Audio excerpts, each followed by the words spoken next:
a estrutura, os meios e a ação do Partido Comunista. Por quê?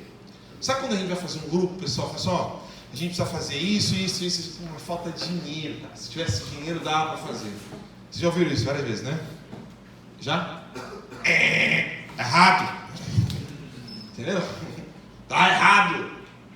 Porque, agora aqui, vamos fazer uma abstração, ninguém está tendo uma visão católica do Evangelho, e vamos entender o Evangelho num olhar histórico, materialista mesmo, sabe?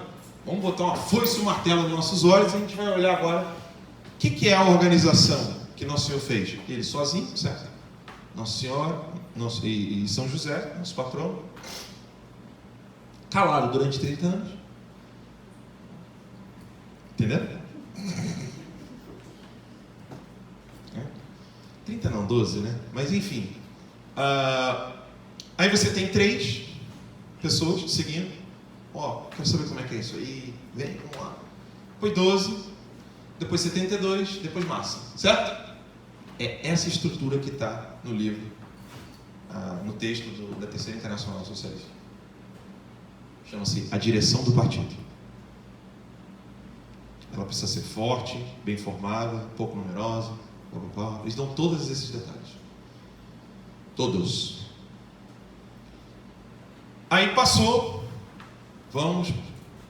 pela morte, ressurreição, ascensão, estrutura da igreja nascente. Quem aqui já ouviu falar em Ananias e Safira? Só um? 2, 3, é a Bíblia, gente. Ananias e Safira. O que aconteceu com eles? Todo mundo estava ali se ajudando a financiar a igreja. Ananias e Safira disseram, não, a gente não vai fazer isso. Aí eles não ajudam financeiramente e morrem. Pedro decreta a morte deles. Está lá em Atos dos Apóstolos. Aquele casal que fingiu que doou, mas não doou. Lembraram agora? Estão lembrando? Pois bem, isso está no texto, a estrutura, os meios e a ação do Partido Comunista. Porque lá diz que todo membro do partido tem que financiar o jornal do partido, tem que financiar os gastos, etc. Exatamente como está no Atos dos Apóstolos. Quem não financiar está fora. E é um simulacro daquilo que em Cristo, pela graça, a igreja fez. Quando eu falo simulacro, vocês entendem? É uma imitação mal feita, né? Diabólica. A ação com as massas, tudo está lá. Tudo está nesse texto aí, em tantos outros textos. Se você ler a questão estratégia e da tática da Revolução Russa de Stalin, também vai estar da mesma maneira descrito, até como, por exemplo, quer entender como é que foram os avanços e como que a igreja foi se expandindo nas batalhas, etc. Vai estar ali Stalin descrevendo inteiramente como se deve agir, pensando na estratégia, pensando na tática, êxito tático momentâneo, que é nocivo ao todo da estratégia, tudo como a igreja age.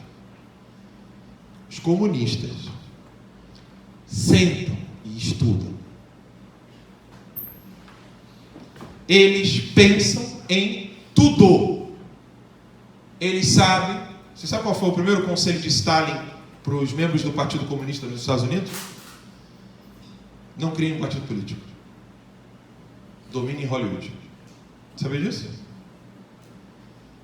Stalin sabia que num país onde a legítima defesa é forte, onde a estrutura descentralizadora de estados que não dependem, como era o Brasil, do Distrito Federal, no caso, o Federal District, né?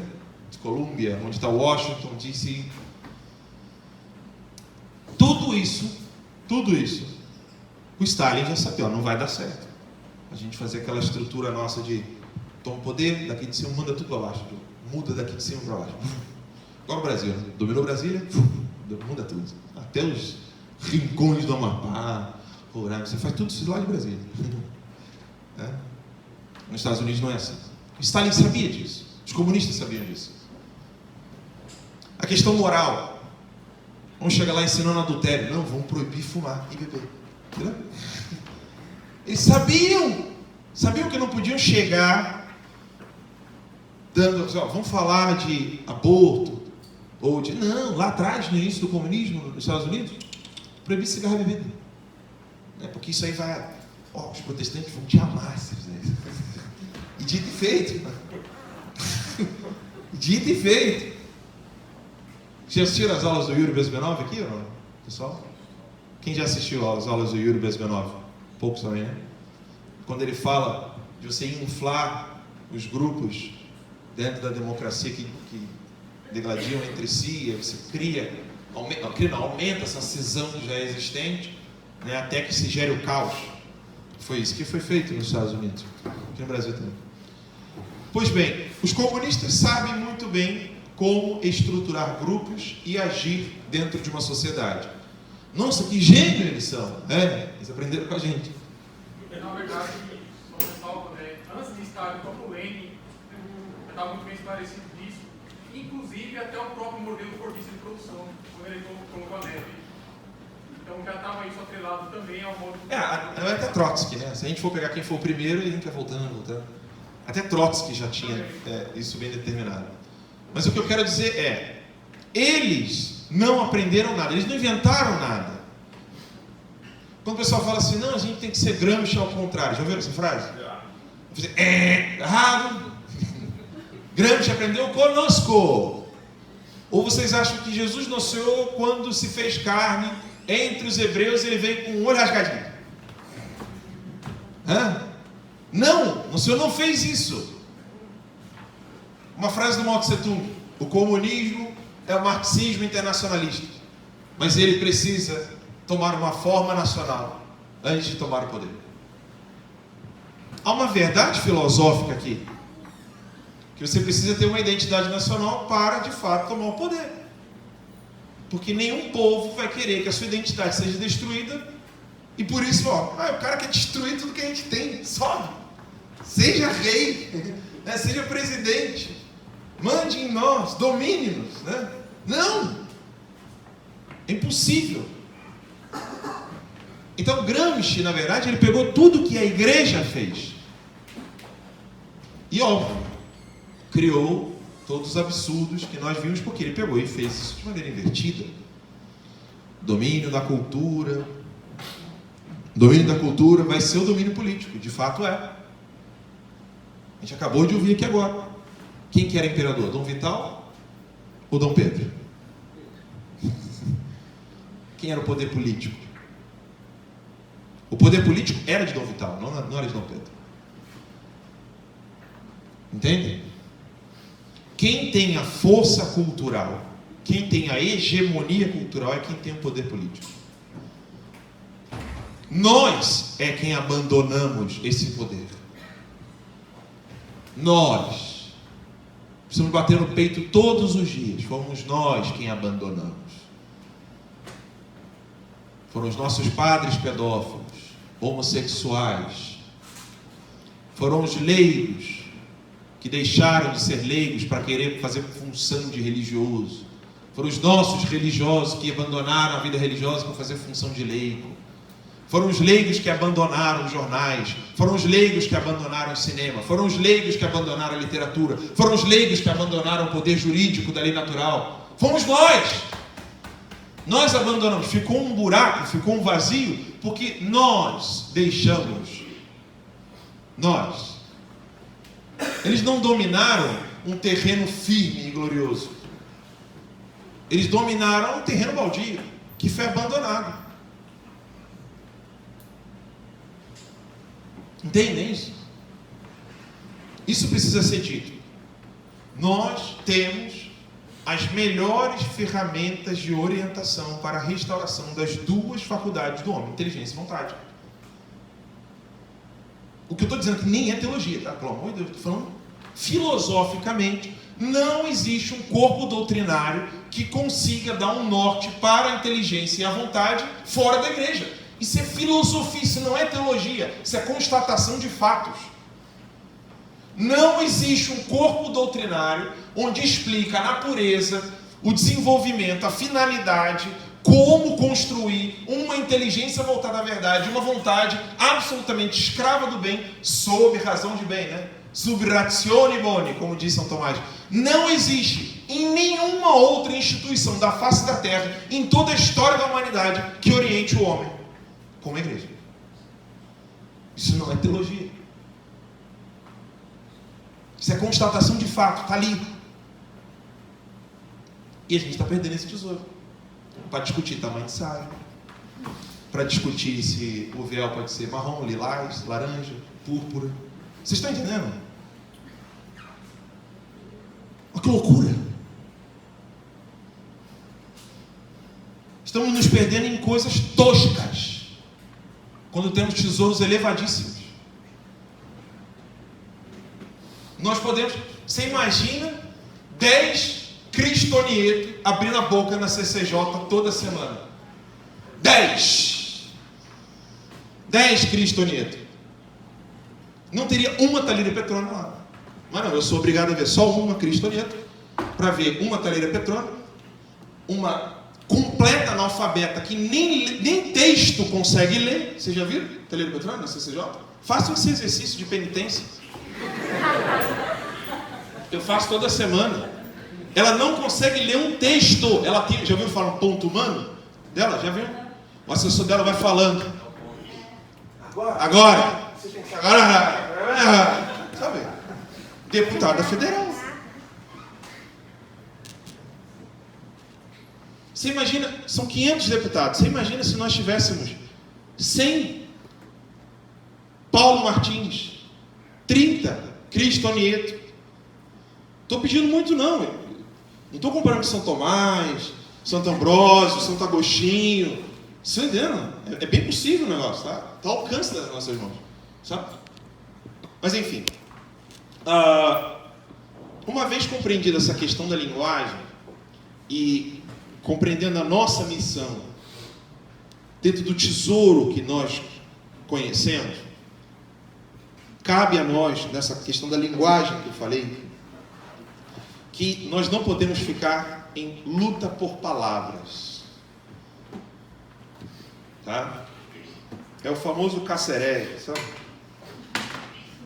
É o analfabeto que não entende texto e fala, não, mas o que o fulano disse ali, sabe? Luta por palavras, sem entender o que as coisas de fato significam. Isso é muito importante. O padre estava na palestra dele falando da introdução do termo ousia, né? Pronúncia, eu não sou bom em grego. Ousia, né? Que é O-U-S-I-A. O termo, quando ele fala do homosusia, né? Que é consubstancial. A introdução de um termo filosófico para poder nos explicar uma realidade sobrenatural, para explicar que nosso Senhor é consubstancial ao Pai. Existe um puritanismo muito grande, muito presente na nossa sociedade, que também afeta a nós católicos e afeta a tantos outros. Eu não estou nem falando do puritanismo calvinista, não, com certeza vem de lá, boa parte, mas existe um controle comportamental que os comunistas, eles entenderam e tiraram de nós, que é aquela coisa, não, fulano é muito agressivo. Se eu te contar que um bispo deu um soco na cara de outro no concílio, o que você vai dizer para mim? Você, querido. Foi um pouquinho violento. O nome dele é São Nicolau. São Nicolau, vendo que Ário estava negando exatamente essa consubstancialidade do filho no pai, deu um soco na cara de Ário. Prenderam Ário num quarto. Você está muito agressivo. Nosso Senhor apareceu, solta em meu eleito. Então deu afogato, né? Vocês entenderam isso? São Nicolau deu um soco na cara de Ário. Os padres conciliares prendem lá, ele está muito exaltado. Nosso Senhor apareceu e solta em meu eleito. Tiveram que soltar Ário. Ário não, São Nicolau de novo. Só gosta de rock balboa, gosta de São Nicolau. Seus heróis são muito fraquinhos, cara. Sabe? Vejam. Aí tem um outro que fala assim, não, mas não pode usar essas palavras, não é bem assim. São Policarpo, uma vez, encontrou com um herege. E o herege falou: você sabe quem eu sou? Ele disse: sei, o filho de Lúcifer. São Policarpo, discípulo de São João. Quando morreu, eles tentaram matar São Policarpo na fogueira. O corpo dele cheirava incenso. Ficou cheirando incenso. Encharcou a lenha. Não, mas depois, calma, vou chegar lá. Você está muito apressado. Tem o incenso primeiro, rapaz. Calma. Aí cheirou incenso o Coliseu inteiro, né? Assustados com aquilo, que podia converter muita gente, aí enfiaram lança aí para poder sair logo o sangue. O sangue dele encharcou toda a fogueira. Os caras mexeu pior, né? Eles acham que com Deus é assim, né? Bota o dedinho, né? O gás está vazando, bota o dedinho, aí daqui a pouco... Eles não têm noção que nosso Senhor pode tudo, né? Então, tinha tanto sangue que acabou com a fogueira, né? Então, antes deixasse cheirando, né? Quer pedir, não, é teu nariz. Mas não, nosso Senhor, ele é pujante. Mas, onde eu quero chegar? Essa luta por palavras, ela só pode ser feita por quem domina a linguagem. E dominar a linguagem, eu digo para vocês, não é fácil. Não é fácil. Se eu pergunto para você, defina dia. Dia, sabe, dia e noite? Defina dia. Você vai ver o exercício que você vai ter que fazer durante dias para definir o que é dia. Porque definição é a busca por conceitos e palavras que possam exprimir de uma maneira cada vez mais específica uma realidade. Como, por exemplo, o homem é bípede, animal, certo? Mamífero. Mas a palavra homem já reúne tudo. Entendeu? Você não fala assim, pô, sabe o bípede João? Estava lá em casa ontem. Sabe? Recebeu uma visita de um mamífero. Você não fala isso, sabe? Quanto mais você consegue precisar naquilo que é mais substancial de uma realidade, é aí que entra a definição. E por isso que vocês viram, né, a luta da igreja para entender o que era transubstanciação. Demorou séculos. Mas não, tem a galera que no Facebook já sabe matar vários problemas. Entendeu? A igreja demora séculos para resolver um problema, a galera no Facebook não, mas espera aí. Isso é moleza. Eu li. Show. Saiam disso. Saiam dessa luta por palavras. E aí, por último, desses pontos que eu coloquei aqui, eu quero muito lembrá-los de um problema que nós comentávamos muito ontem à noite, quando eu cheguei, que é uma coisa que eu tenho falado muito no Terça Livre, não exclusivamente com o público católico, mas a romantização da história. A romantização da história, ela é um perigo porque ela é uma reação às mentiras criadas, só que ela é tão falsa quanto as acusações. Então, a Idade Média foi uma idade média? Não, foi gloriosa. A Idade Média, então, não é a idade das trevas, não, a idade da luz. Ela era gloriosa, maravilhosa, mas aí romantiza-se muito. Por quê? Vamos lá.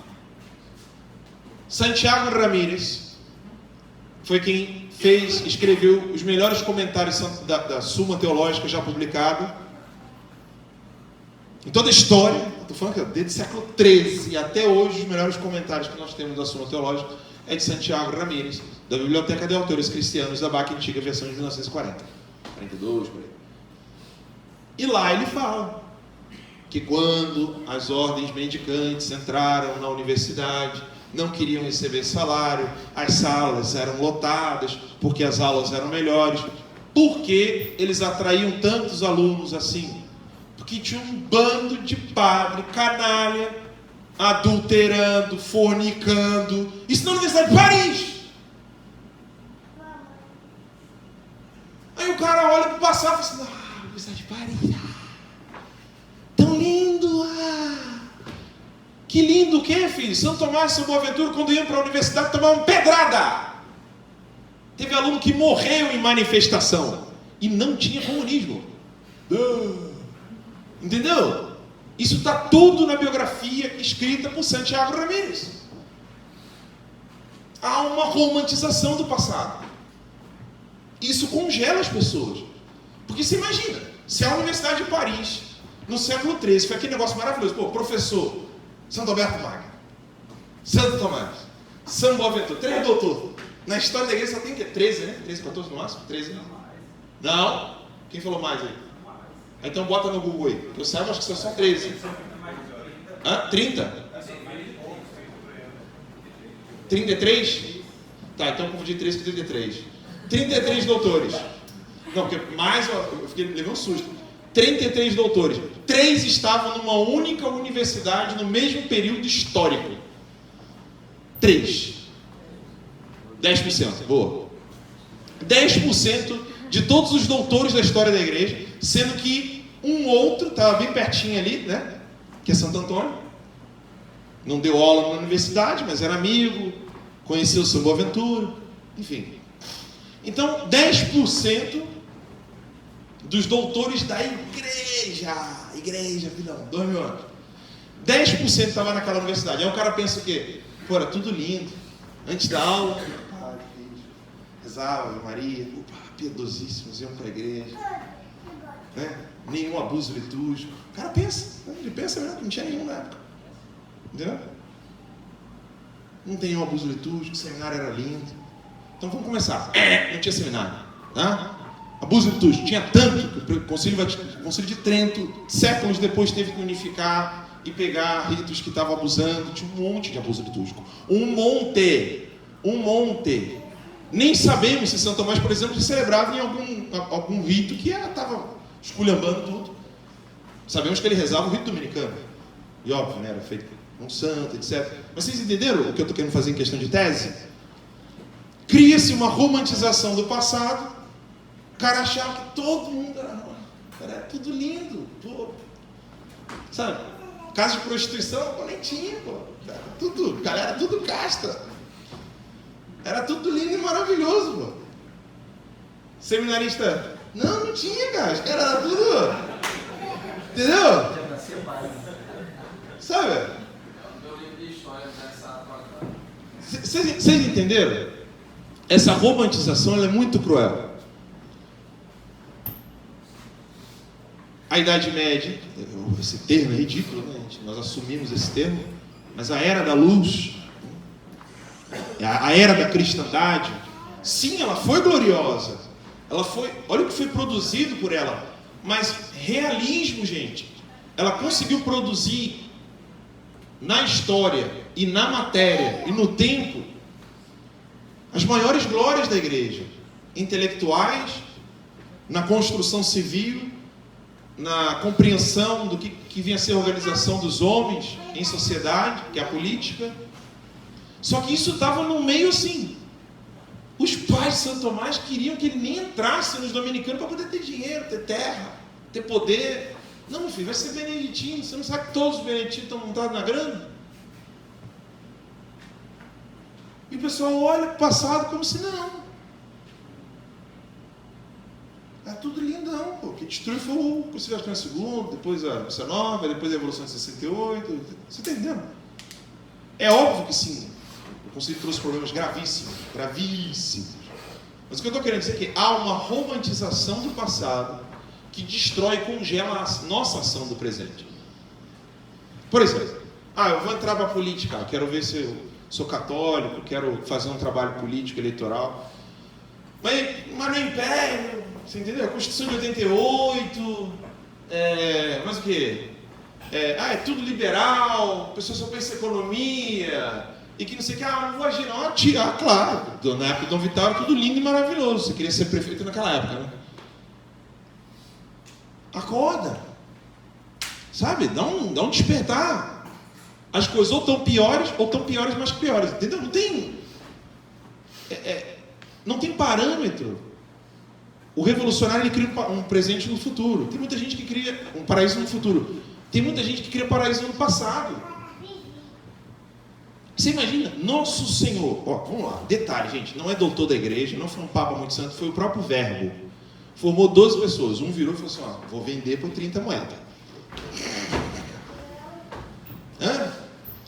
O outro viu e falou assim, ó, você o conhece? Eu? Não. O senhor não. O outro correu nu quando o pau quebrou. Nu.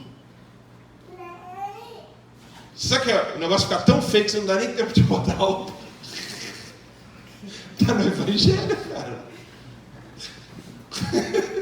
Você sabe? Os homens. As mulheres, né? A coragem da mulher é outra, mas a do homem na batalha. Você já imaginou o pau quebrar de tal maneira que você não tem tempo de botar roupa? Você sai voado, velho. Diz o evangelho que botou lençol, né? Tipo, pelo menos isso. E sai correndo. Matias. O que nosso Senhor falou de Matias? Não há nenhum homem mais justo em toda Jerusalém. Não foi isso? Alguém viu Matias sendo justo na hora da morte? Vocês já viram crianças carbonizadas? Já viram? Foto? Já? Era o que João queria fazer quando aquela cidade não queria aceitar Jesus. Lembra? Manda chover fogo. Vamos mandar chover fogo aqui. Quer ver o pessoal esquece? João e Tiago viram, Senhor, quer que manda cair fogo do céu naquela cidade? O pessoal, fogo do céu, pai. Aí nem pensa aquele desenhozinho, né? Aqueles foguinhos assim, né? Redondinho. Cidade burning. O pessoal não vai para o mundo real. João e Tiago, dois irmãos, pediram para nós para carbonizar aquelas pessoas. Mas sabe de quem eu estou falando? Filhinhos. Deus é amor. Sabe? Houve transformação. Mas aí, qual o perigo? Vão montar um grupo de católicos, mas ó, quem tiver semelhança com João naquele período não pode estar no grupo. Entendeu? Aí quem negar Nosso Senhor igual Pedro também não pode estar no grupo, ou seja, está todo mundo na unitivo. Top! Só sétima morada. Só sétima morada. Só tem só sétima morada. Acabou. Entendeu? É o pecado venial não deliberativo. Só esse. Daqui para baixo, não sei. Então, é que você não é muito católico, sabe? Você tem que estar fora do nosso grupinho aqui, cara. Esquecem a própria pedagogia de nosso Jesus Cristo, que disse que tinha um homem que era o mais justo de Jerusalém e que na hora H ninguém nem sabe. Alguém sabe de alguma coisa desse batismo, né? Quando o pau quebra o Nosso Senhor, vem a perseguição, está batendo Nosso Senhor, cuspindo Nosso Senhor. Matias está onde? Ninguém nem sabe. E João que mandou tacar o fogo lá nos homens?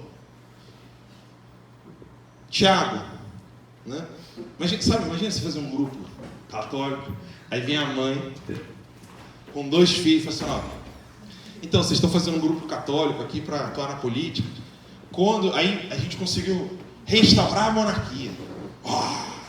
Aí eu viro para você que é da família imperial e falo assim, ó, meus filhos, você bota um à direita e outro à esquerda.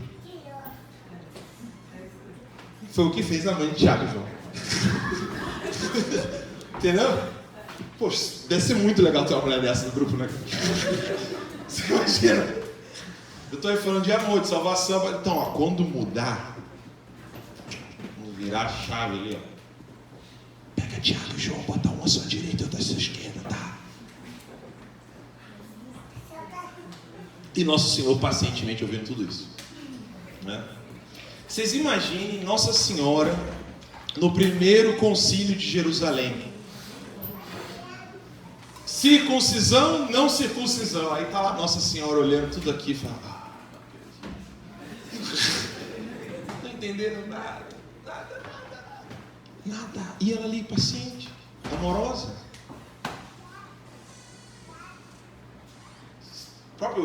O próprio São Luís Maria Grande de Montfort fala disso, né? Do silêncio pedagogo de amor de Nossa Senhora com os apóstolos. Vocês acham que ela não podia solucionar algum problema teológico na igreja? Nossa, talvez todos. Sabe de quem eu estou falando? Eu vou descrever. Lembram de São João?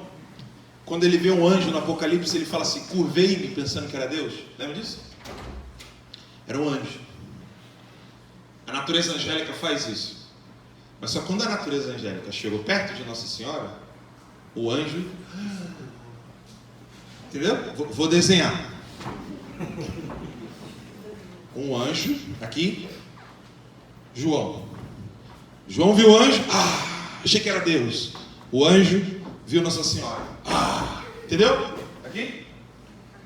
É dela que eu estou falando. Entendeu? A rainha de todos os anjos. Vocês acham que ela não podia solucionar algum problema teológico na igreja? Vocês acham que nas aparições Nossa Senhora não podia falar, olha só, o método, tá? O método. Muda o seminário, bota tomismo, piedade, rosário, faz isso, faz aqui, muda a cor, tira esse hábito, bota o outro. Longo sem freio, entendeu? Ela podia muito bem dar todos os detalhes, mas não, ela deu o coração para a solução dos problemas. Porque não existe método para resolver problemas. Eu lembro do Steve Bannon. Ele é católico, né? A gente estava lá na casa dele, ele e o professor Lavo. Aí ele falou de método para cá, método para lá. Quem é aluno do professor Lavo sabe, né? Método? Né? Aí o Bannon falando, método. A gente estava na casa do Steve Bannon, que era no quarteirão de trás da Suprema Corte americana. E aí, o Bannon... Deixa eu só ver o tempo aqui. O Bannon falando de método. Mas, queremos ouvir o senhor, professor. Aí o professor baixou a cabeça. Assim. Eu não creio que método possa solucionar algum problema na humanidade. O Bannon... Mas eu sou muito humilde, né? Não existe método para solucionar problemas.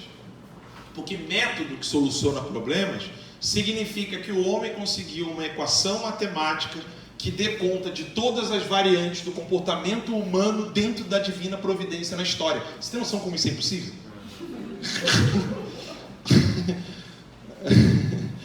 Não dá. Para vocês terem ideia como isso não dá para ter método, cálculo, equação. O demônio não sabia se Nosso Senhor era Deus ou não. Se és o Filho de Deus, lança-te daqui para baixo. Mas não, tem galera que já sabe método. Tem um método aqui que é... políticos faz assim. Grupo católico faz assim. Família faz assim. Educação faz assim. Entendeu? Filosofia faz assim. Primeiro isso, segundo isso. Legal. Show. Vende teu método. Porque tu vai ficar bilionário, porque imagina, se teu método é bom, todas as pessoas vão aplicar e vai todo mundo ser salvo.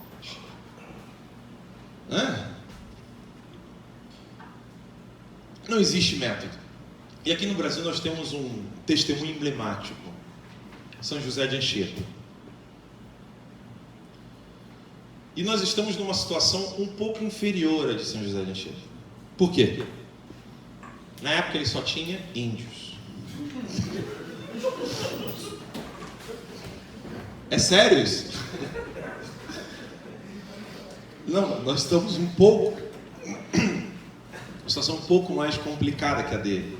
Pra você ter uma ideia, os índios que ele queria ensinar, quando aprendiam uma linguagem diferente da deles, eles topavam, sabe? Vocês veem, olha como que ele estava bem, sabe? Tinha um grupo que matava, né, de tribos canibais, mas dava para separar claramente quem era quem. Você viu como eles estão em vantagem? Nós não temos como saber quem quer matar para comer de fato, né? Vocês acham que eu estou exagerando, né? Já ouviram falar da Marina Abramovic? Marina Abramovic, ela faz bolo com o corpo humano para simular canibalismo. Ela faz ritual satânico com esperma, leite materno e sangue humano. Amiga da Hillary Clinton, do Bill Clinton, do Obama, da Lady Gaga. Ela estava junto, ela, a família Clinton, o pessoal do Epstein, era quem levava aquelas crianças para fazer ritual satânico e pedofilia na ilha lá de Bahamas, né? Que era... Enfim, vocês acham que eu estou exagerando? Eu não tô brincando. Tô falando sério. Ela dança mambo com o Jorge Soros. Então, nós precisamos muito aprender com São José de Anchieta. Nós estamos diante de uma população. Na nossa família a gente tem reflexo disso. Vocês já ouviram falar em reforma manicomial? Quem já ouviu falar, levanta a mão, por favor. 1, 2, 3, 4, 5, 6. Tá. Reforma manicomial começou com um PT aqui. Um deputado do PT. Começou a... esses hospitais, manicômios, até o termo, não, o termo manicômio não, sabe? Esses hospitais são muito desumanos, não cuidam das pessoas, então deixa as pessoas em casa, só toma remedinho, né? E aí, acabou-se que fecharam-se vários hospitais no Brasil inteiro. Eu não sei se vocês sabem, eu fiquei 6 anos na Toca de Assis. Sabiam disso? Não. Fiquei 6 anos cuidando de moradores de rua.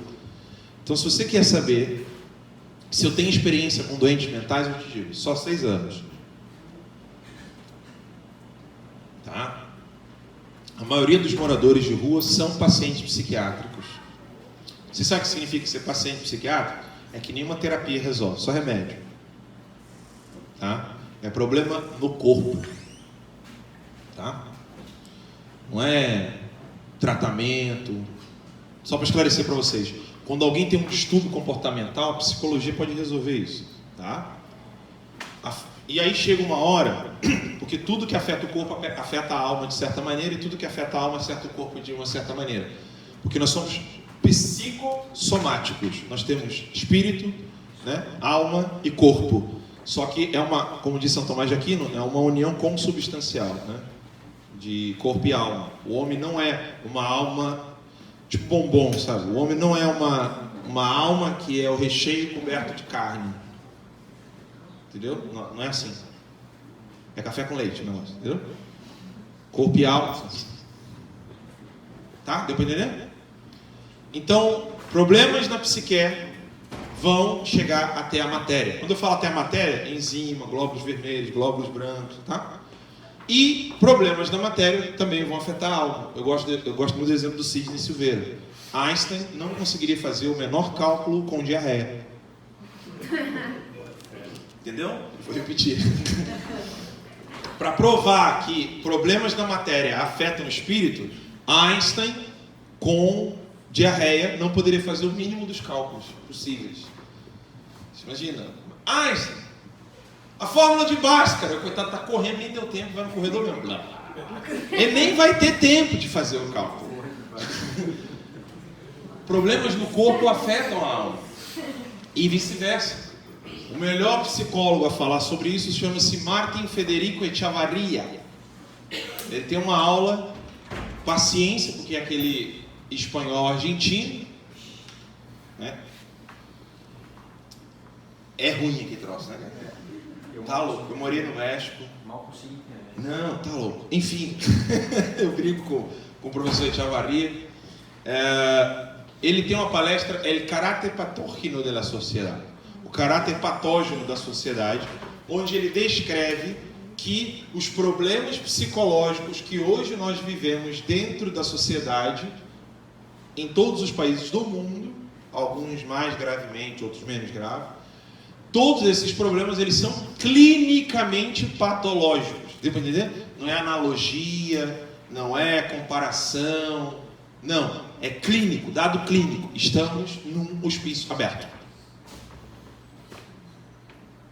Estamos em um hospício a céu aberto. Então não se assuste se às vezes na tua família, né, aquele primo, tia, diz, pô, que meio doido, né? Mas é mesmo. Entendeu? Não, é sério isso. Até para você saber como lidar.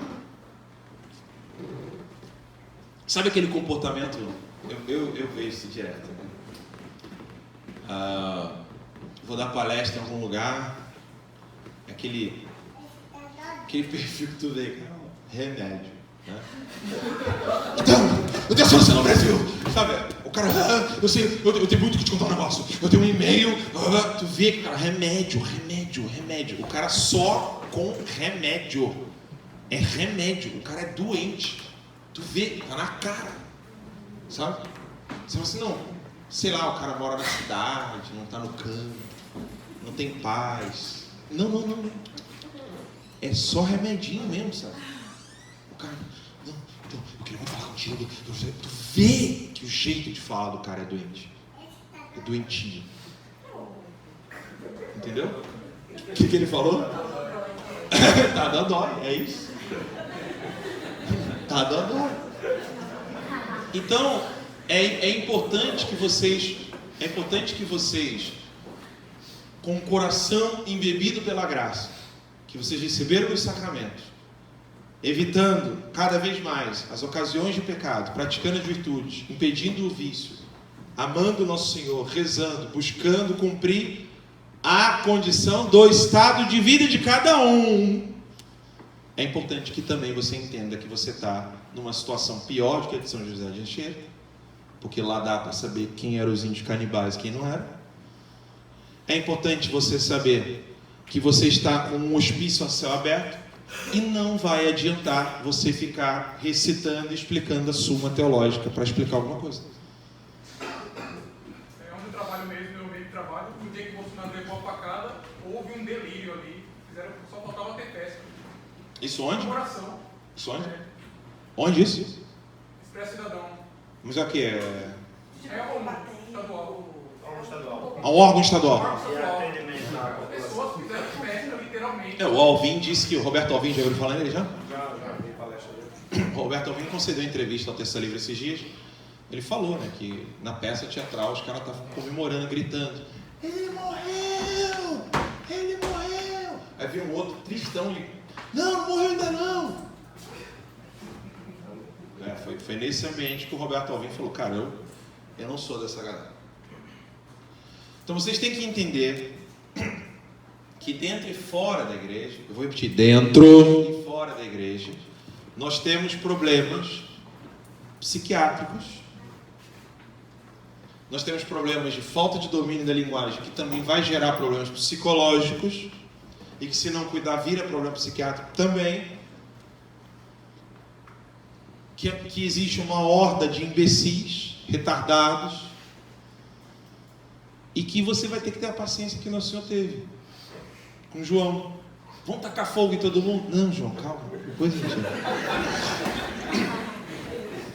Você entendeu? Tem que ter a paciência de Nosso Senhor. Eu fico triste de ver que certas pessoas não teriam a humildade de virar para uma mulher no poço e falar assim: eu estou com sede. Sabe? De tanto orgulho e vaidade. Sendo que o Verbo fez isso. Ele que criou a água pediu para uma mulher pagã que adorava demônios um copinho d'água.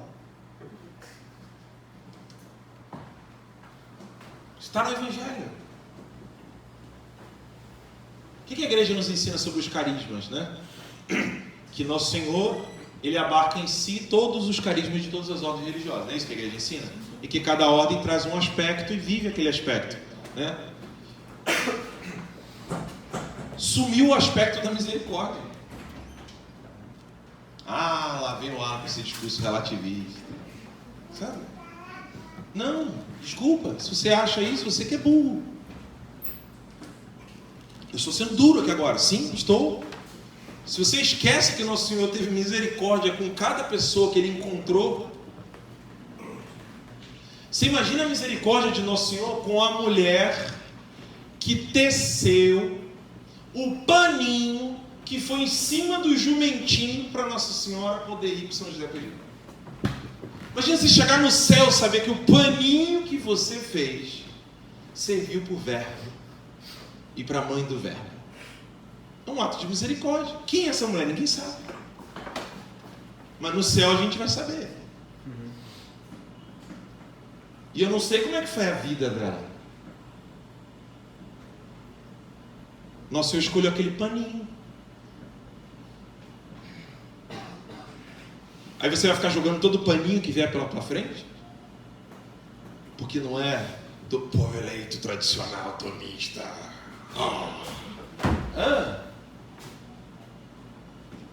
Vocês entendem o que eu quero dizer? Falta muito essa pedagogia divina. Vamos conversar com aquele cara ali? Ele mata cristão. Nosso Senhor foi lá e converteu. Você imagina a situação dos apóstolos quando o Nosso Senhor converteu São Paulo. Aí, vai lá falar com Ananias. Pô, bate na porta, Ananias quase correu igual Marcos do Evangelho, que não deu tempo de botar o pano. Que ficou todo, imagina, as pernas mamando. Quem dos apóstolos era guerreiro? Nenhum deles. As profissões dos caras: pescador, tributarista, de combate, desde que é uma beleza, né? Ainda bem que o Nosso Senhor foi mandando outros assim na história para dar uma moral, né? Tipo Santo Inácio. Tava feio o negócio, né? Mas é necessário salvarmos almas, irmos atrás das almas. A exemplo dos santos. Não é ser frouxo, não é esconder a fé, não é relativizar, não é ter paciência. Ou a minha, a tua vida é mudada quando o Nosso Senhor rasga o céu de manhã cedo. Ontem você esqueceu o ato de contrição antes de dormir. Os seus pecados hoje não podem ser 1, 2, a velha instância. Você acha que o Nosso Senhor faz isso contigo? Não. Você amanhece, sol, chuva, tempestade, tem sempre uma beleza que Ele quer te passar. Vai encher seu pulmão de ar. Nosso Senhor gosta de mimar, né? Convenhamos. Ou vocês acham que vocês precisavam dessas cadeirinhas, essas poltroninhas fofinhas? Ou vocês, as meninas, acham que não é mimo Nosso Senhor fazer com que você tenha dinheiro para comprar creme, batonzinho? É mimo. Nosso Senhor tem um carinho que quem quiser descobrir isso aí, lê Santa Teresinha, né? Santa Teresinha é antídoto contra retardado. Quando o cara pensa assim, não, eu já conheci o amor divino. Não conheceu não, calma. Lê Santa Teresinha. Para terminar, né, porque já está batendo na hora ali. A gente comentava ontem, né? O pessoal que lê Santa Teresinha. Olha, ela era tão mimadinha, tão novinha, tadinha. Fio, com 15 anos, ela já estava dormindo no cimento, sem uma coberta própria, dormindo 4 horas por noite, comendo uma batata por dia. Você está maluco? Você tem noção como é que é a regra carmelita? Você tem noção que você pegar um inverno rigoroso da França e comer uma batatinha por dia? Você tem noção que ela era mimada? Você está maluco? É sério? Quando eu escuto Santa Teresinha mimada, eu tenho vontade de fazer que nem São Nicolau fez com Mário. Graças a Deus, nunca tive locução interior, senão não sei fazer. Pode? Quando eu escuto esse negócio de Santa Teresinha mimada, vocês acham que ela é doutora por quê? Ela é o ápice. Ela une ali, ó, o conhecimento de São João da Cruz, Santa Teresa de Ávila, Santo Tomás, Dionísio Areopagita, da Patrística. Ela une numa simplicidade única o caminho de perfeição. A subida do Monte Carmelo, as moradas. Ela ensina isso numa simplicidade assim. Porque Garrigou Lagrange, ele gosta muito de falar o seguinte: o pessoal esquece quando o Senhor fala assim: sede perfeitos como o vosso Pai do céu é perfeito. Ele vira e fala: sede perfeito como os anjos? Sede perfeito como um homem perfeito deve ser? Ele fala isso? Não, ele fala: sede perfeito como vosso Pai do céu é perfeito. Aqui há duas coisas bem interessantes. Uma, a natureza humana não é semelhante à natureza angélica, ok? Então ele não está pedindo para a gente assumir a natureza de um outro ser, tipo, sede perfeitos como o cavalo, como a natureza, como uma serpente, como um leão, como um rinoceronte, como um anjo. Não. Sede perfeitos como o vosso Pai do céu é perfeito. Por quê? Há a imagem e semelhança, intelecto e vontade. Entendeu? E Nosso Senhor não nos pode obrigar, né, mandar fazer algo que nós não possamos conseguir. Certo? Então é possível. Já viu aquela história? Não, perfeito, ninguém é perfeito, só Jesus é perfeito. Então ele é maluco, né? Porque ele falou, sede perfeito para todo mundo. Imagina, ele está mandando todo mundo fazer um negócio, só ele pode. Mas é óbvio, só ele pode. E ele fala, sem mim nada podeis fazer. E aí São Paulo expressa isso. Já não sou eu que vivo, mas Cristo que vive em mim. Mas ó, cuidado, repete isso não, isso aí é... Isso é sétima morada, não vai falar besteira para a esposa, para o marido, assim, já não sou eu que vivo em Cristo que vive em mim. Isso aí isso é lá, ó. Isso aí é o... como é que é o nome aqui dos generais? É a patente 40. As gemadas, isso é o ápice das gemadas generalíticas, né? Então não se consegue assim não, tá? Pá! Não, você não consegue assim, pá! Entendeu? E é óbvio, nós precisamos alcançar a perfeição por meio de Cristo, com os ensinamentos da igreja, lembrando da nossa própria condição e lembrando da condição das pessoas que estão ao nosso redor. Como eu disse, tenhamos paciência. O passo que o Brasil deu agora, ele foi muito importante. O Bolsonaro, tirando o Itamar Franco, o Bolsonaro foi o primeiro presidente que não foi receber passe antes da posse. Sabiam disso? Graças a Deus.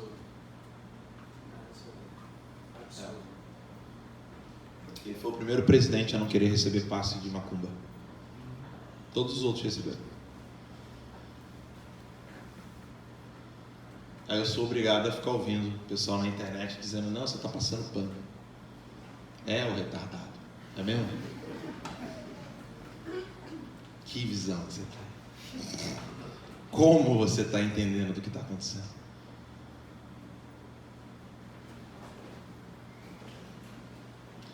A esposa do Onix é evangélica. Ela ora pelo marido dela todos os dias. A esposa do Bolsonaro também, pedindo a Deus. Sabe por quê? O Palácio do Planalto, o Palácio da Alvorada e o Palácio do... Bandeirante. Não, do vice, do Jaburu.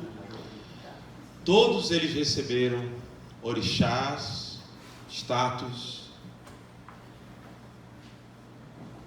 Até a esposa do Maia. Sabia que ela se converteu ao catolicismo? Eu conheço o padre que reza por ela e atende confissão. Até a esposa do Maia também pediu para um padre fazer um ritual de exorcismo na casa. Excelente. Olha o período em que nós estamos vivendo.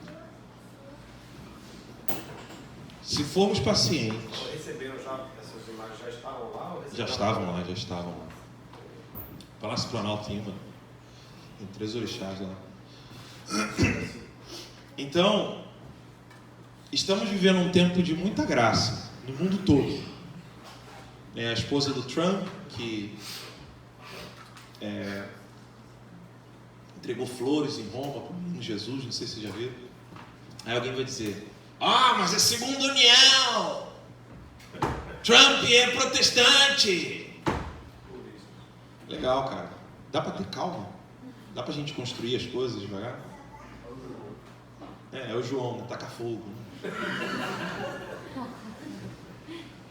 Por exemplo, o caso do Bolsonaro, eu ainda não sei, eu quero até perguntá-lo depois. Eu não sei se o primeiro matrimônio dele foi na igreja católica. Se foi na igreja protestante, foi matrimônio natural e provavelmente pode ter sido nulo. E ele estaria, por exemplo, agora apto a contrair o matrimônio sacramental e receber a comunhão. Tem algum bispo trabalhando nisso? Tem algum padre? Tem algum religioso? Tem algum leigo? Tem. Leigo tem. Não dá para ter paciência? Dá. Se nós tivermos paciência, a gente consegue avançar? Não sei. Porque aí eu estou sendo bem sincero. Se nosso Senhor não quiser, aí a gente começa a fazer um monte de trabalho, o nosso Senhor fala, opa, a hora do anticristo. Não, a gente tem que ter realismo. Nós vamos trabalhar, dar o nosso melhor. Mas se nosso Senhor chegar e falar assim, é chegada a hora do poder das trevas. Lembra disso no Evangelho? Se for, fião, é nós. Vamos. Eu lembro de um padre muito piedoso, exorcista, que falou que a segunda vinda só será católico quem tiver navio unitivo. Eu falei, padre, ajuda eu aí. Ajuda eu, filho. Não, na hora. Não, eu chorei na hora, foi sério, eu brinco assim. Mas quando ele falou isso, aí eu chorei. Interessante, padre. Que já era, game over. Falei, não vai. Então comigo não vai rolar. Acabar, entendeu? Nós temos que trabalhar independente daquilo que Deus quer fazer no futuro, entendeu? Ele não disse, né, que daria o pão do dia seguinte. Ele disse que daria o pão de cada dia. Então cabe a nós lutarmos pelo pão de cada dia. E não pelo pão do dia seguinte. A gente não sabe se a gente vai morrer. E temos paciência. Por último, passei minha hora aqui. Não passei não, lembro que você falou que era. Tá. Mas eu quero abrir uma pergunta. E por último, lembrar da minha experiência em Guadalajara, no estado de Jalisco, México. Conheci uma senhorinha que ela disse que... Quantos anos tem pequenininho? 2, 2,5, 3? 2. É a idade do meu.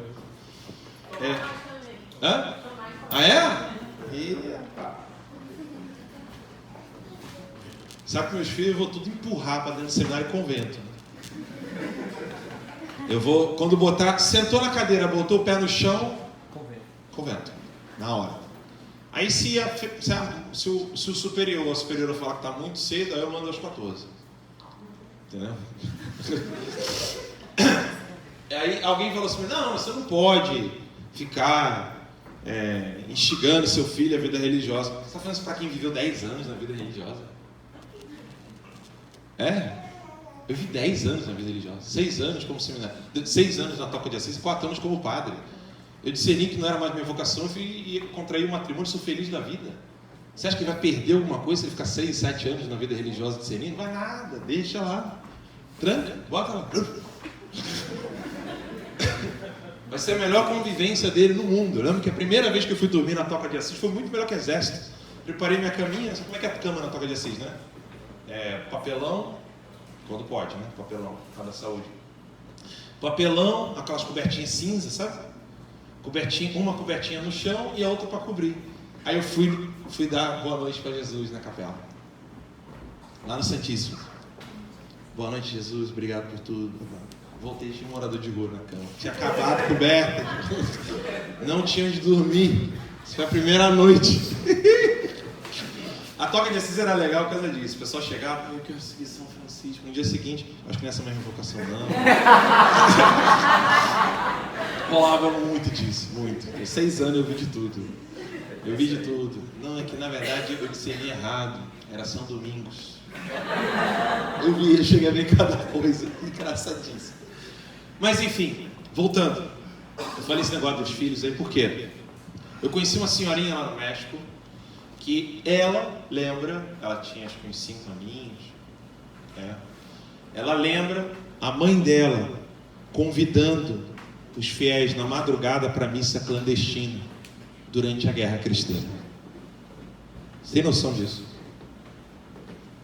Ela lembra dela de véuzinho, a mãe de véu. La missa, ahorita, la missa. Batendo na porta das pessoas. Ela conviveu com o santo Toribio Romo, que morreu, mártir. Foi a primeira vez que eu vi um sangue de um mártir diante dos meus olhos. A calça jeans do padre Santo Toribio Romo, toda ensanguentada. Porque eles tinham que usar calça jeans para andar. Eles não podiam usar batina para defender a fé. Santo Toribio Romo, México. Eu sou obrigado a ver católico discutindo roupinha na internet. Dá-me paciência. Sabe? Dá-me paciência. Santo Toribio Romo, como todos os outros, usava terno e gravata para atender a confissão nas casas, celebrar a missa clandestina. A gente vai esperar chegar esse momento para a gente poder viver vivamente a nossa fé? Essa é a pergunta que eu falo para vocês.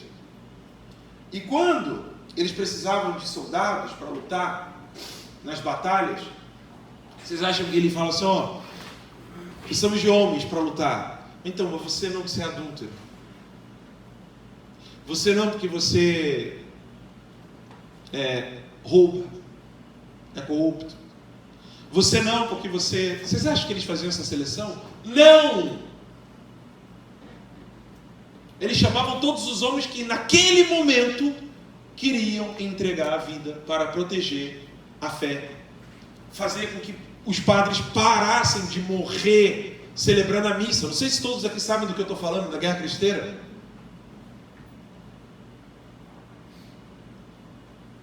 Na igreja de Sapopan, eles fizeram a igreja de estábulo de cavalos. Entraram a cavalo e deram um tiro no padre na hora que ele ergueu o corpo de Nosso Senhor na consagração. Eles colocaram coroinhas enforcados, um em cada poste na linha do trem. E você acha que eles iam contar só com o pessoal que rezava o texto todo dia, era escravo de Nossa Senhora? Vocês acham mesmo que na hora do vamos ver eles faziam seleçãozinha? Então, ó, convida o fulano não, porque o fulano não é tão católico, sabe?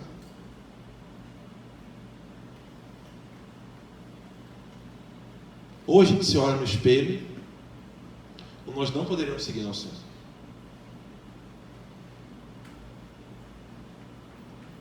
Precisamos olhar no espelho.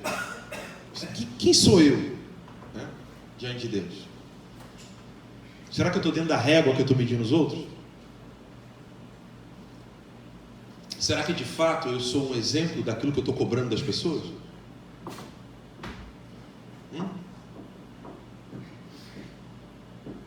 Enfim, era isso. Abrir perguntas? Dá tempo? Sim. Como você falou, essa ordem de exercício que tem hoje É muito. E você tem alguma coisa para que a gente possa fazer, ou só cuidar para a próxima geração não ser tão imbecil como essa? Não tem pra... Não, é sério. Porque eu estava pensando muito isso com o Nadalim, né? Sabe aquele lance do método que eu falei para vocês? Entendam o que eu vou dizer, tá? É molinho. Trivium, quadrivium. Sabe? Não é assim. Não é. Eu falo para vocês, não é. Tá? Pelo menos não com relação à massa, sabe? Aplicação da massa, talvez em grupos seletos, dentro de uma certa qualidade. Nadalim estava falando muito da questão do exercício físico, que atrapalha muito, até os 3 anos, depois até os 5. Muito interessante os estudos que ele me apresentou. E existem problemas na nossa sociedade que vão muito além de método e estrutura de ensino, sabe? Hoje, o que está acontecendo com a humanidade, assim, na sociedade em geral, não tem que solucionar. É tentar melhorar a nossa prole e rezar para a próxima ser... os que entenderam o problema serem um pouquinho mais numerosos, esse grupo ser um pouco mais numeroso do que os outros. Que é difícil hoje. Eu falo para vocês. Eu converso com doutores, juízes, desembargadores, sabe? Jornalistas, consagrados. Tem hora que eu escuto certas coisas que eu falo, sabe aquele meme? Ué? Sabe? Eu não acredito que você fez isso. Como é que você entendeu dessa maneira? Você é louco? É muito difícil, porque está muito proliferado a hegemonia, não apenas comunista, mas a hegemonia revolucionária, né, da mentalidade revolucionária. Ela está em tudo. Está na música, está na pintura, está na arte, está na literatura, está na alfabetização. sabe? Tá na matemática, tá na física, tá na engenharia, tá na paisagismo, cara, uma loucura. Eu tenho alunos de paisagismo, assim, minha professora trouxe aqui um negócio da União Soviética. Tá em tudo, no jornalismo, nos seminários, na formação dos padres. Quando você começa a fazer um cálculo, sabe? Igual na empresa, fazer um cálculo de risco aqui. Quando você começa a fazer o cálculo de risco, você game over. Hã? Só a graça. Mas existem alguns poucos lugares em que se cuida de uma boa formação. Eu estou lembrando dos Arautos do Evangelho. Tenho 3 irmãos nos Arautos do Evangelho. Eu pude acompanhar, já fui algumas vezes, e eu sei que eles dão essa orientação mais completa. Sim, existem grupos em todo o mundo. Existem grupos em todo o mundo que estão fazendo algum trabalho, seja no âmbito filosófico, seja no âmbito católico de fato. Existem focos, mas convenhamos. Mas convenhamos, algumas gotinhas de água no incêndio não fazem nada. Isso na ordem da natureza. Vamos deixar claro uma coisa. Isso na ordem da natureza. Lembra o que Eliseu falou pro escriba? Não? Gente, vocês têm que ler a Bíblia. É sério. Eliseu estava intercedendo pelo povo. Não, Siri. Não, sim. Desculpe tudo, né? Eliseu estava intercedendo pelo povo e o escriba ficou desesperado porque eles eram em menor número. E aí Eliseu toca na mão do escriba assim: faça com que ele veja. E aí, miríades e miríades de anjos derrubando o exército inimigo. É que às vezes o pessoal esquece a regra de 3, né? Por quê? Quantos anjos foram para o inferno? 1/3. Quanto que nós temos? Então, pouco. Estamos em vantagem. Não, a regra é de 3, cara. É o óbvio. Não é? Estamos em vantagem. Agora é óbvio. A saúde da vida intelectual humana e teológica, filosófica, dentro e fora da igreja, perpassa por uma aproximação aos anjos. Isso daria outra palestra. Porque quando começar... Diga já, fala. Pessoal, eu ia contribuir, mas acho que a melhor Ai, meu Deus, sério? A melhor contribuição vai não atrapalhar. Sério? Mas o ponto que eu queria informar é que amanhã vai ter missa às 11 horas, missa tridentina. As palestras vão começar às 2 horas e pronto, só a partir das 2 é que vai ter o evento normalmente, tá bom? Não. Eu fiquei sem gração, mas tudo bem. É que tinha falado para mim o horário, mandei pergunta no WhatsApp, respondeu, eu calculei aqui, ó. Sou fidelíssimo ao que me passaram, mas tudo bem. Ainda tem 20 minutos. E aí, quando houve um afastamento da teologia e da filosofia sobre as substâncias separadas da matéria, sobre os anjos, sobre a realidade sobrenatural e da realidade natural do mundo angélico, é óbvio que isso atrapalhou muito, né, a vivência dos homens. Né? É difícil, porque você imagina. Vamos lá. Quem sabe que Santo Tomé, apóstolo, esteve no Brasil? Levanta a mão. 1, 2, 3. 2,5. Beleza. Santo Tomé, apóstolo, esteve no Brasil. Existe um livro chamado The Battle of Amerindia, em inglês, que conta como é absolutamente curioso que alguns povos indígenas trazem traços dos ensinamentos do Evangelho. Como que os povos dos... eu nunca sei se Inca, Azteca. Azteca é mais pra cá, né? Inca aqui embaixo, Azteca e Maia lá em cima. Azteca é mais lá em cima. Então, os astecas têm cruzes dentro do templo. Tem uma lenda igual a Adão e Eva, que é contada pelos índios nativos. Sim, a similitude da... Exato, tudo isso.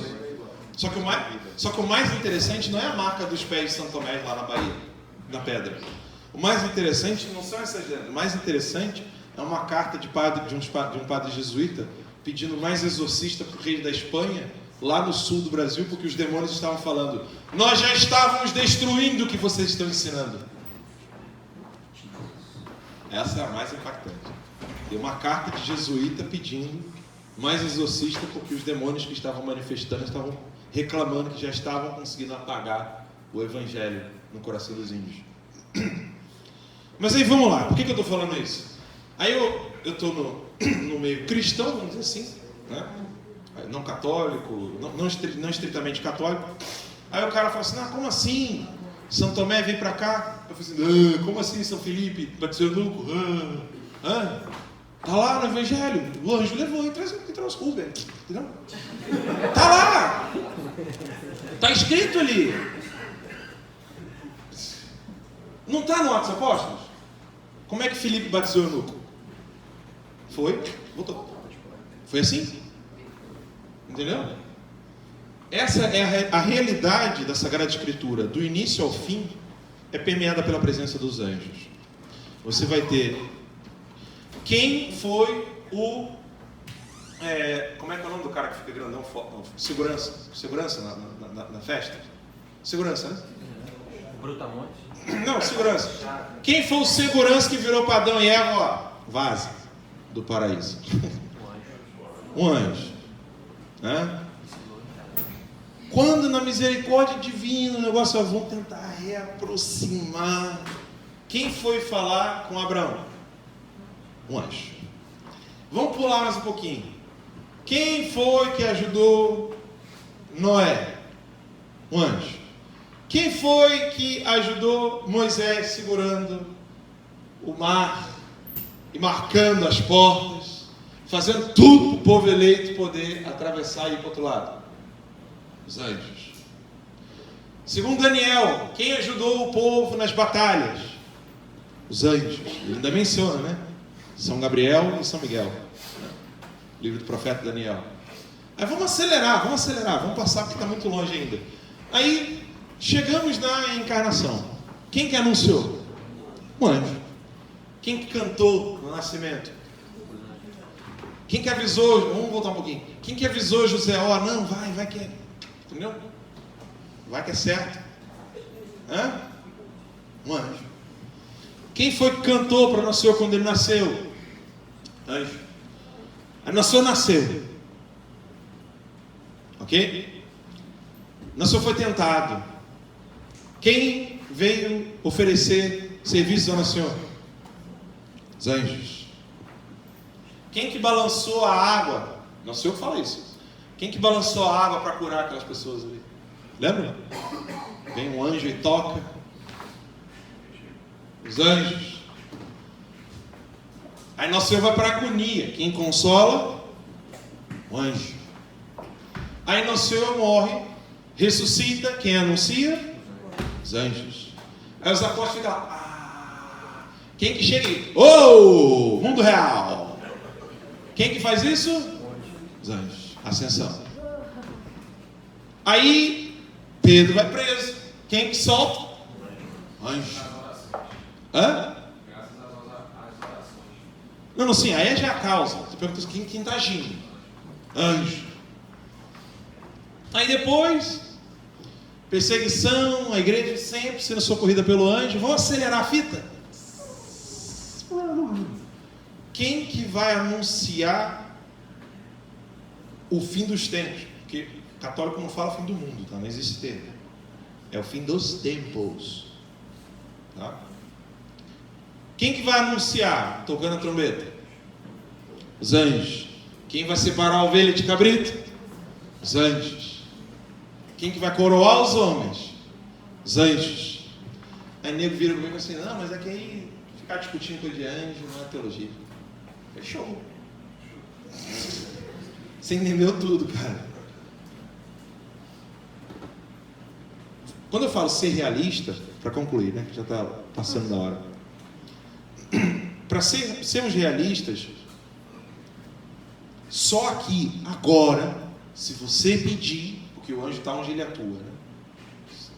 Se você pedir aqui agora, 1, 2, 3, 4, 5, 6, 7, 8, 9, 10, 11, 12, 13, 14, 15, 16, 17, 18, 19, 20, 21, 22, 23, 24, 25, 26, 27, 28, 29, 30, 32, 33, 34, 35, 36, 37, 38, 39, 40, 41, 42, 43. Tem alguém grávido aqui?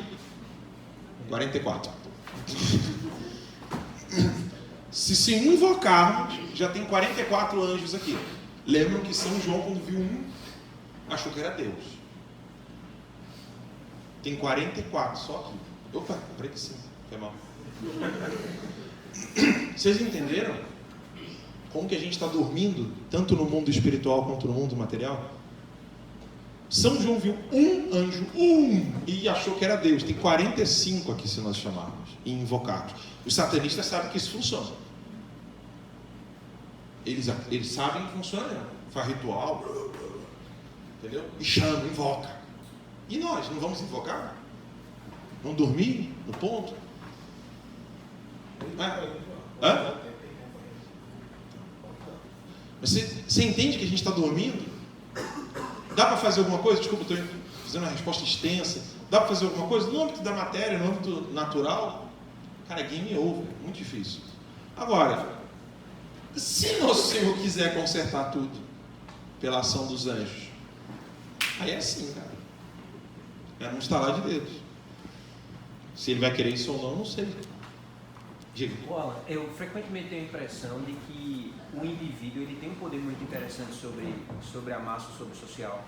Quando ele se alinha moralmente, parece que muitas forças atuam através do indivíduo.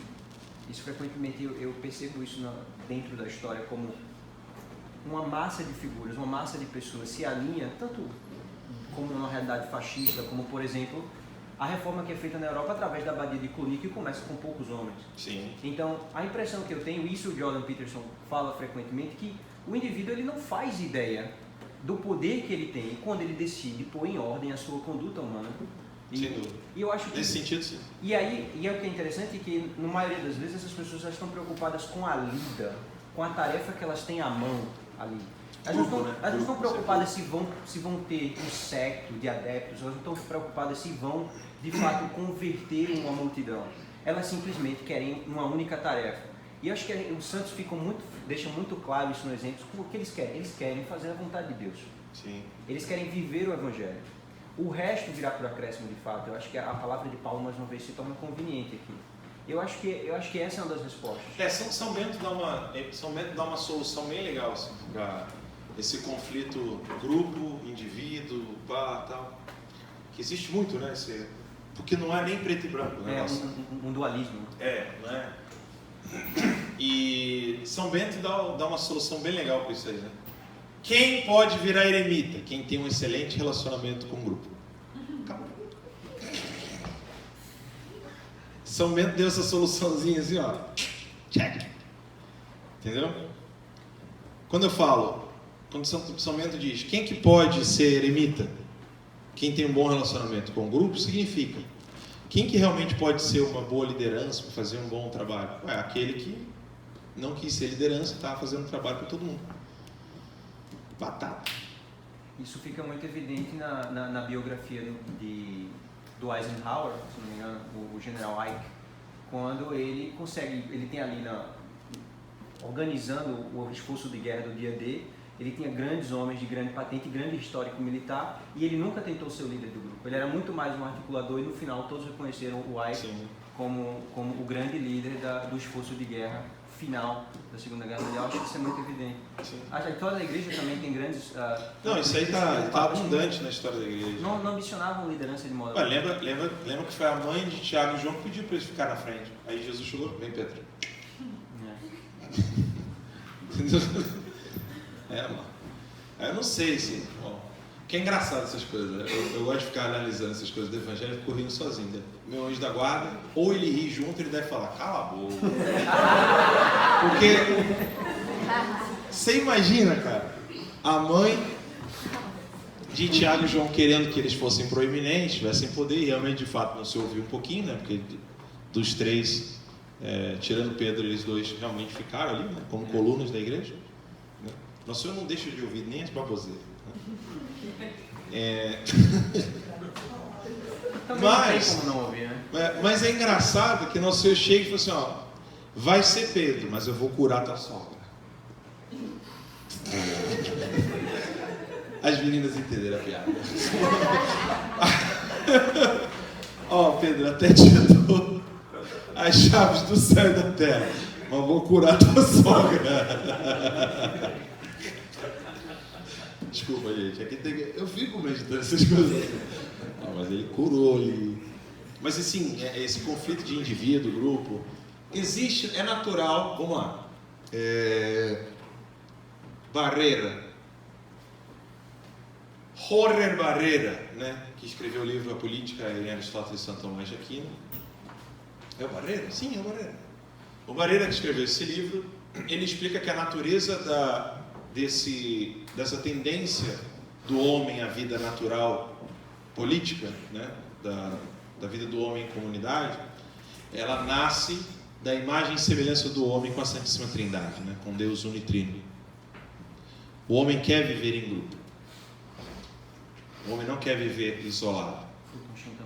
Tanto é que qualquer psicólogo decente vai entender o conselho de Tanqueray, Roy Marinho, Gabriel de Santa Maria, enfim, Adolphe Tanqueray, quem mais eu não quero faltar com os grandes autores espirituais, Colombo e Marmion, todos eles vão dizer que é um sintoma cruel de doença psíquica, ou seja, pecado. Você sabe que o pecado é uma doença psíquica, né? Não é nenhuma novidade.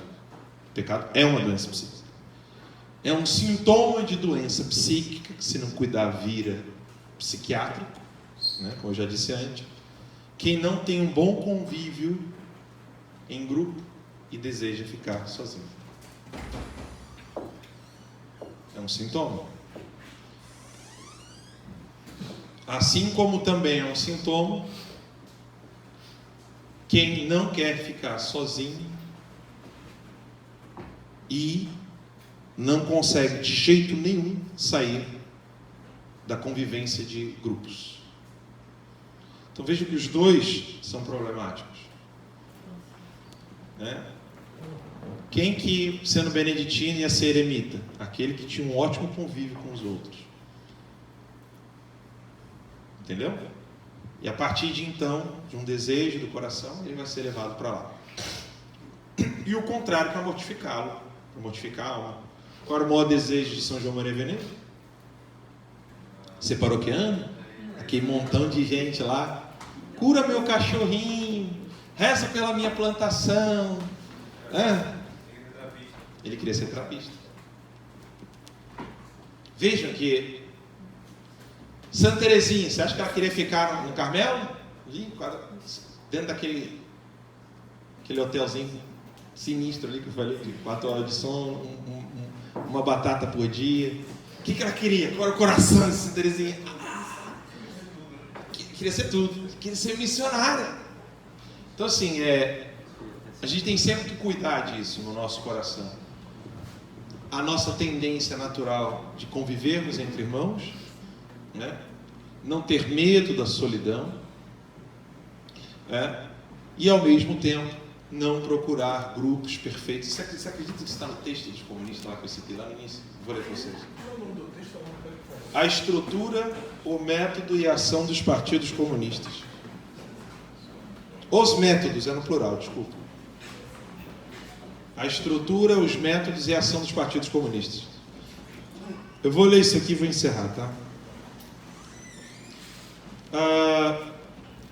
No início, ele diz assim: sobre esta base deve-se desenvolver a organização dos partidos comunistas.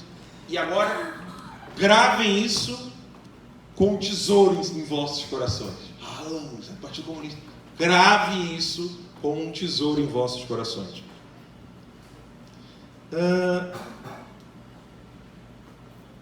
Cadê, meu Deus? Tinha perdido aqui? Espera aí, estava aqui na minha mão. Eu botei para o lado aqui. Aqui, achei.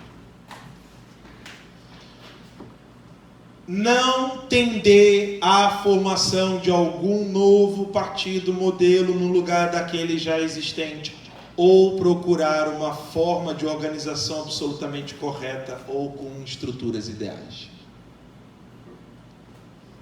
Fecha. Tá?